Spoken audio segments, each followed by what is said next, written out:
Well, good morning, Interbet fans, and welcome to the Vaal race meeting for Tuesday, the 20th of July. We've got an 8-race program. Our first race is off 1 o'clock. Late start today. And we kick off with a very difficult race indeed. It's a work riders, fillies and mares, 1,200 meters. The favourite's Right Choice. Looks like it's ready. Looks like everything is right with it. But the collateral form shows that there are 5 horses that are very, very close together. And you could probably get the best value backing a horse like Piccalilli, who's very close to Frosted Ice. And then you've got Burmese Tiara, fits into the picture. And Woman of Grace is 11-1. There's not much between them. Even Woman of Grace comes into the race with a chance. So my choice is going to be for Piccalilli, but Right Choice I think is very difficult. I'm going to put all 5 in the first leg of the bike pot. I think that you could get 2 of them running in the first 5, but very difficult to pick which 2, although the money is on Right Choice. Race 2, Maiden Juvenile Plate, 1,200 meters. Well, there are a number of scratchings in here, but Zuzan is the favourite. And when you look at his last run, you can see why.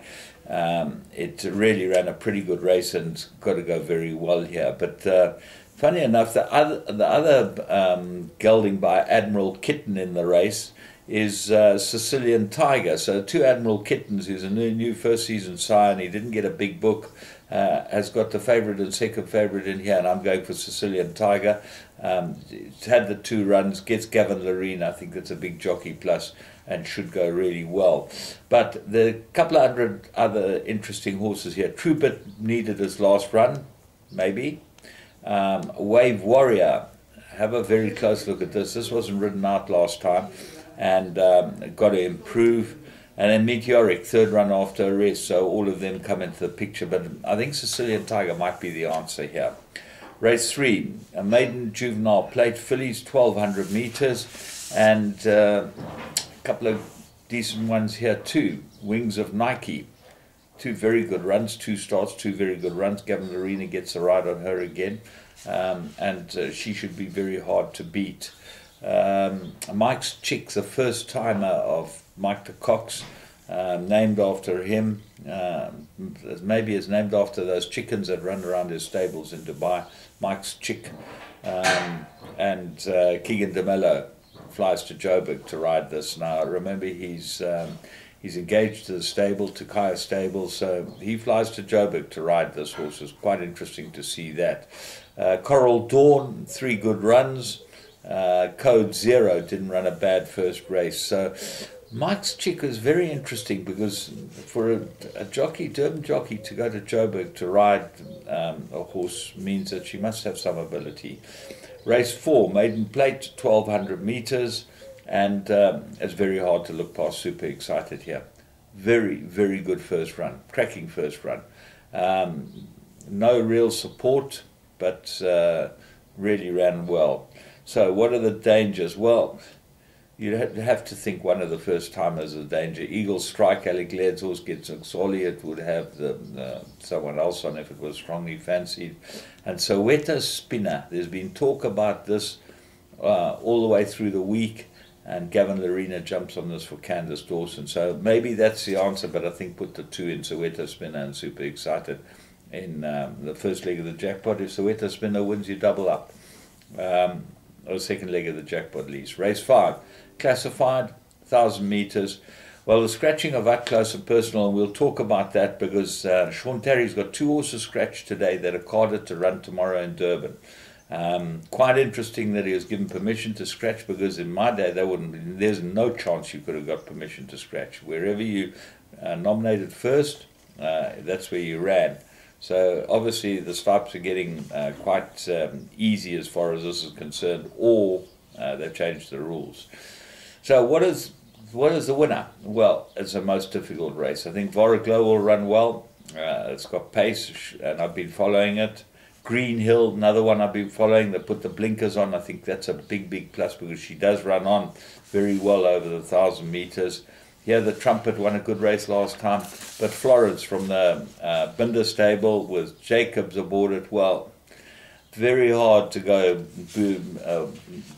to the wall, as they say. Florence from this stable with this jockey on. It should be the right horse on this last 2 runs. Should be able to win this. But as I say, if it was one of the right places, you could probably follow it with confidence, but I'm not sure. So that's why I'm going to put in a number of horses. In fact, I'm going to probably put in the field. Race 6, merit rated 83,000 meters.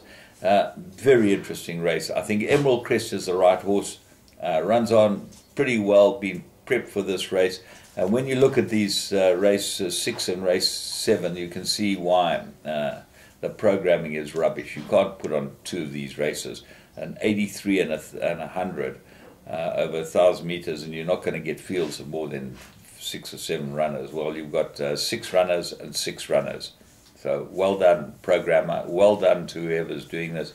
You don't know what the hell you're doing. That's all I can tell you.